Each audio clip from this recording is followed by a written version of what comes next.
नमस्कार प्रिय व्यूअर्स। आज हम लोग बात करेंगे अभी हाल ही में राजस्थान में चर्चा में चल रहे राजस्थान लोक सेवा आयोग के बारे में। बहुत सी डिमांड की जा रही है, विपक्ष के द्वारा इस बात की डिमांड की जा रही है कि राजस्थान लोक सेवा आयोग को आरपीएससी को भंग किया जाए।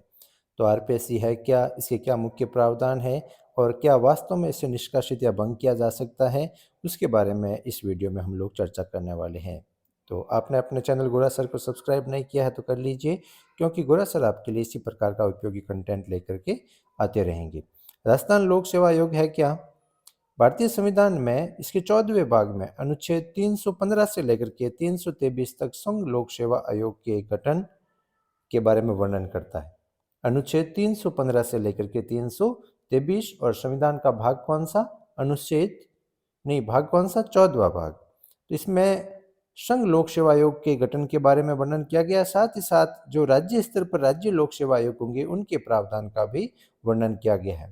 तो इसी के तहत राजस्थान में राजस्थान लोक सेवा आयोग यानी आरपीएससी की स्थापना 22 दिसंबर 1949 को हुई थी। आरपीएससी की स्थापना कब हुई? 22 दिसंबर 1949 को। तो राजस्थान लोक सेवा आयोग का गठन किस प्रकार से होगा? इसमें राजस्थान का नहीं, पूरे राज्यों का, किसी भी राज्य का हो, राज्य लोक सेवा आयोग जो होगा आपके, उसका गठन किस प्रकार से होगा? यानी राज्य लोक सेवा आयोग में एक अध्यक्ष होगा और इसके अन्य सदस्य होंगे। इन सब की नियुक्ति कौन करेगा? राज्यपाल करेगा। और इनके सदस्यों की संख्या और उनकी योग्यता का स्पष्ट उल्लेख संविधान में, मूल संविधान में नहीं कर रखा है। आयोग के अध्यक्ष व सदस्यों को भारत सरकार या राज्य सरकार के अधीन कम से कम 10 वर्ष तक काम करने का अनुभव होना चाहिए। जिस व्यक्ति को भारत सरकार या राज्य सरकार के अधीन 10 वर्ष तक कार्य करने का अनुभव है, वही व्यक्ति इसके लिए योग्य होगा। फिर बात करते हैं इनके सदस्यों का कार्यकाल कितना होगा।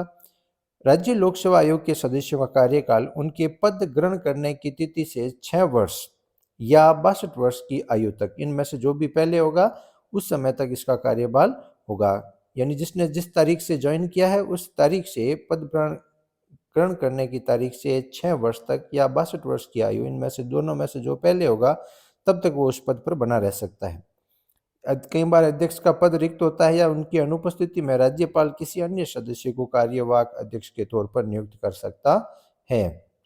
ये तो थी बात उनके कार्यकाल की।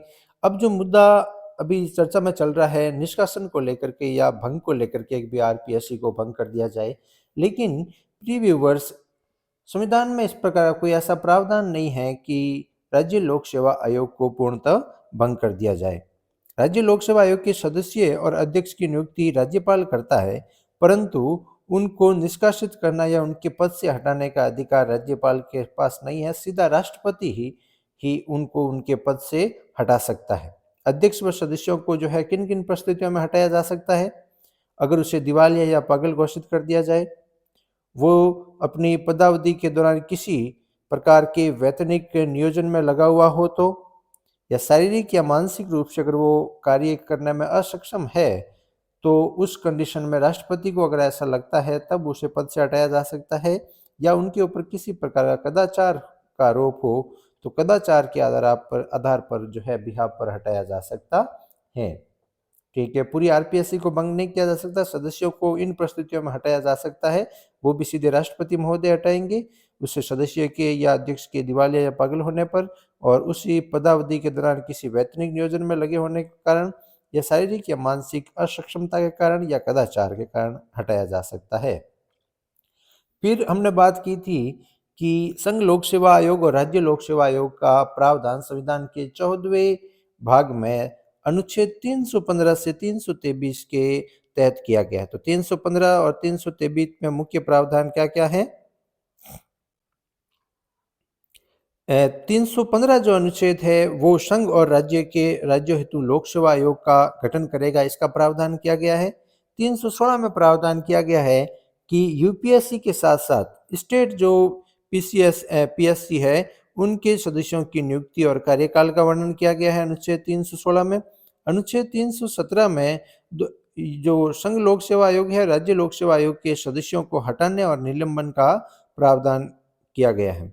अभी हमें जो इसी अनुच्छेद के बारे में मुख्य तौर पर बात कर रहे थे कि अनुच्छेद 317 के तहत किसी उसके सदस्य को या अध्यक्ष को किन किन परिस्थितियों में हटाया जा सकता है, लेकिन जो स्टेट पीएससी है यानी पब्लिक सर्विस कमीशन जो राज्य का है, उसको किसी भी तरीके से भंग नहीं किया जा सकता। अनुच्छेद 318 के तहत इस प्रकार का प्रावधान किया गया है कि इसके सदस्यों और कर्मचारियों की सेवा की शर्तें और नियम बनाने की शक्ति दे रखी है।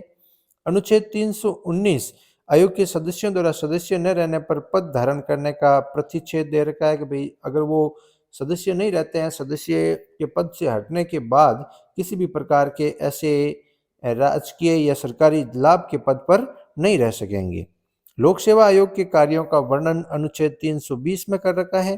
अनुच्छेद 321 में लोक सेवा आयोग के कार्यों का विस्तार करने की शक्ति प्रदान करता है और अनुच्छेद 322 लोक सेवा आयोग के व्यय वित्तीय व्यय के बारे में है और अनुच्छेद 323 में लोक सेवा आयोग की रिपोर्ट का प्रावधान कर रखा है। तो ये मुख्य प्रावधान थे।